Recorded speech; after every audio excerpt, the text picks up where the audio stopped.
Hello, welcome back to ICR Reads, and today I'm going to give you some recommendations for books that gave me the heebie jeebies. So, as Samhain approaches, or Halloween for you American folks, I've decided that I would give you a rundown of some of the books that I have read in the past that have given me the heebie jeebies. Now, I'm not a big fan of horror. I actually only purchased my very first Stephen King book like a week ago. It's mainly because I don't like getting like scared. However, I really do like getting the heebie-jeebies, that kind of dread that you get when you're reading a book and you're getting that feeling inside your stomach like something is not quite going right. That's the kind of feeling in horror that I adore. So that these books all focus on giving me that feeling of dread that, oh, something bad's coming or something's coming and I can't control it. So we've got three classics of books and then newer ones that I have picked up over the last couple of years. So the first one, if you've watched any of my other videos, you'll know how much I enjoyed this book and how much it gave me the heebie-jeebies. And that is The Woman in White by Wilkie Collins. Whew. So this book is essentially about how a young woman marries an older man and goes to their house with her sister, and it's about the ensuing attempts for her husband to get control of her, almost. And it's a thick boy, but it's very good, and it is put across in the form of a case. So there's like statements and stuff, and it's got some of the best female characters ever in a classic novel.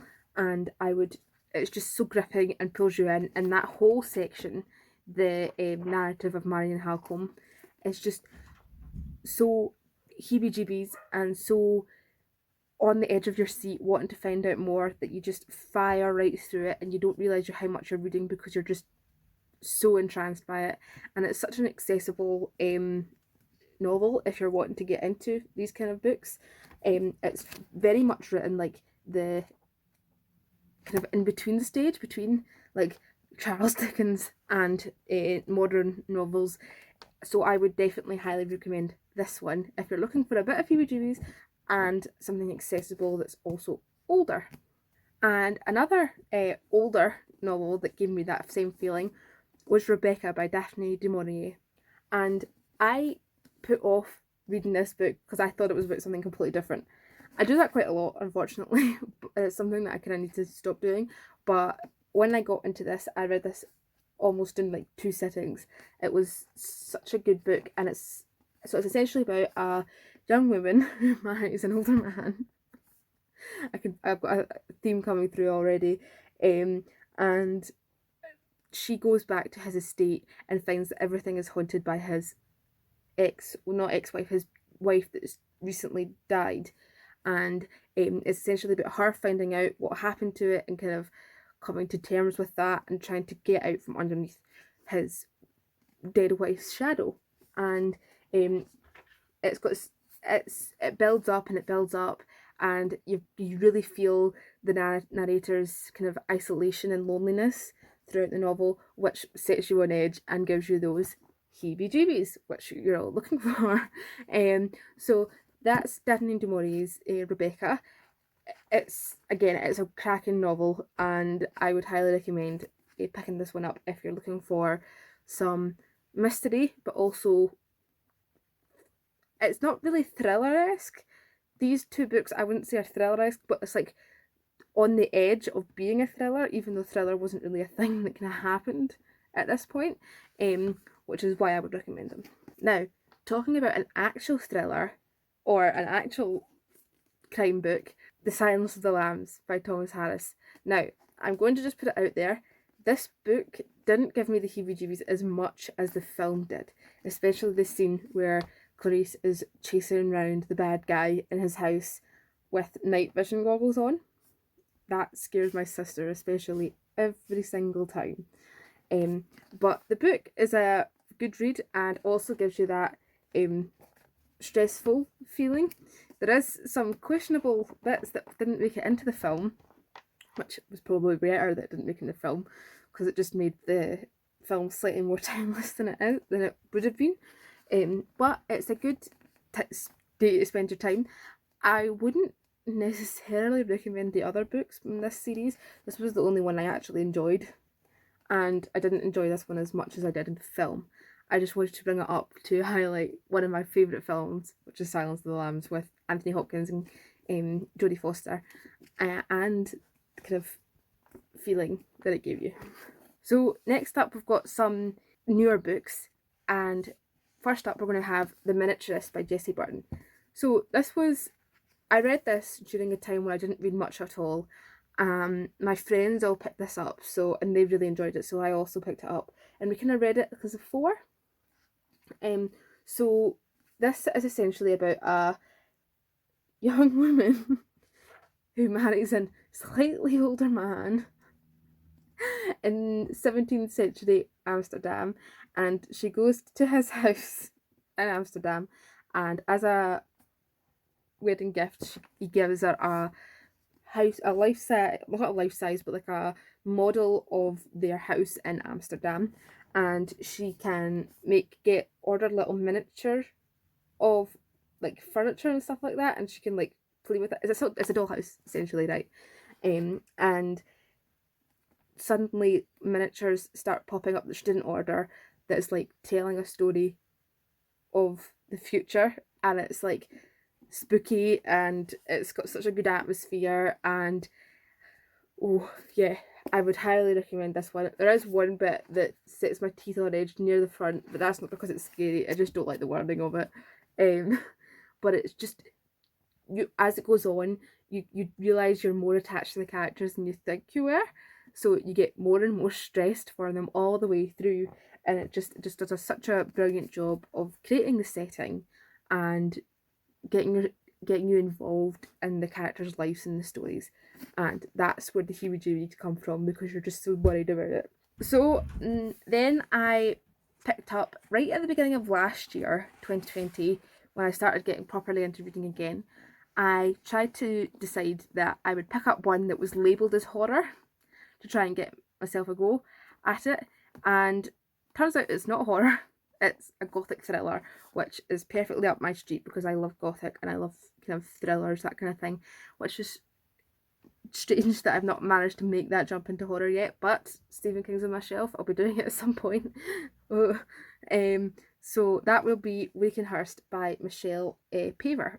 So this is about a teenage girl who's growing up without her mother. Her mother died, and she's being raised by her father, and her dad is an arsehole, to put it lightly, and he becomes obsessed with a painting in a graveyard of the devil, and he becomes obsessed with the idea that the devil's around, and she gets drawn into this kind of world of witchcraft, legends, and demons, and kind of church and parish, and it's all set in Suffolk in England, and it kind of spans almost 5 centuries or such, kind of jumping back and forth, showing you, and it's just, as the climax comes about the second half of the book, you're just so on edge the whole time. You can understand why it's a Gothic thriller. You're just wanting it to kind of find out what happens, but they keep stringing you along and making you more and more stressed, giving you the heebie-jeebies and that sort of thing. So this is why this is on this list, and that was Wakenhyrst by Michelle Paver. Apparently she's done some other books that I would like, but I completely forgot about her after I finished this book, because she does other Gothic novels such as Dark Matter and Thin Air. So maybe at some point I'll pick that up. Also, the book itself is absolutely stunning with its colours and its drawings. Okie dokie, so next up is 2 books that I actually picked up due to booktube almost. They seemed perfectly up my street and exactly what I liked, so I decided to pick them up. If you've been on, watched any booktube video, you'll probably recognise them, so I won't talk about them too much. And the second one I've just finished this month, so I'm going to talk about it more in depth in my wrap up, which should be in 2 weeks' time. So the first one is Lovecraft County by Matt Ruff. I think I've actually already talked about this in my February wrap up, and it might have been in October last year. I can't actually remember when I read this, but I really enjoyed it, and it does such a good job of kind of turning the Lovecraft lore almost in and out itself.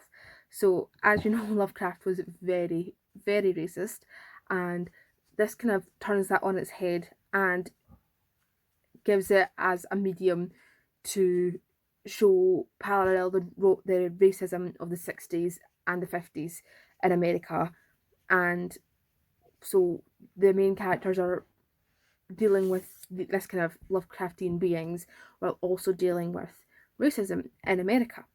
And it's a really good kind of parallel that works well, and throughout the whole time you're like, gosh, and you think the most scariest parts were actually dealing with like the actual people, the racism in the society, rather than the monsters themselves. And I think that kind of gives you a good contrast and kind of shows what it was like for Black Americans in the 50s during this time of segregation and fear. So I would highly recommend this book, and it definitely made me want to kind of research more about America, especially Black America in the 50s, which I'm definitely looking for books. If you have any recommendations, please do leave them down below. And last but not least, well, not last but not least, because I've got two more after this one. This is the one that I read this month, and I'm not going to talk too much about it. I'm just going to tell you what it's about and say that it's spooky. You just got to trust me on this. So Mexican Gothic is about a socialite who goes to her cousin's house because she was a young girl who got married to an older man and went to his house. That's like 4 books on this list. I don't know how this has happened. But essentially it's this socialite trying to figure out what's happening in this household, and it's beautiful, beautifully done, absolutely perfect. Would recommend. Please do read. I'm not going to explain it anymore. You'll have to catch up with my wrap up, which is in 2 weeks. I've got 2 more books. One has got nothing to do with horror, thriller, gothic, anything. It just scared the shit out of me. And the other one is a non-fiction book which doesn't have an author. It's that generic. So the first one is Do You Dream of Terra 2 by Temi. Now, this is a book about kind of an alternate Earth where these young women and men are being sent to go to a different planet and colonize it, essentially. The first team to go and colonize this planet. And it's essentially about their journey off of the Earth and throughout the solar system. And it's mostly about characters and kind of space. And as an astrophysicist, this freaked the shit out of me. I can't explain why. It gave me a mental breakdown and just completely messed with my mind to the point where I'm like, why did I read this? But it was really, really good.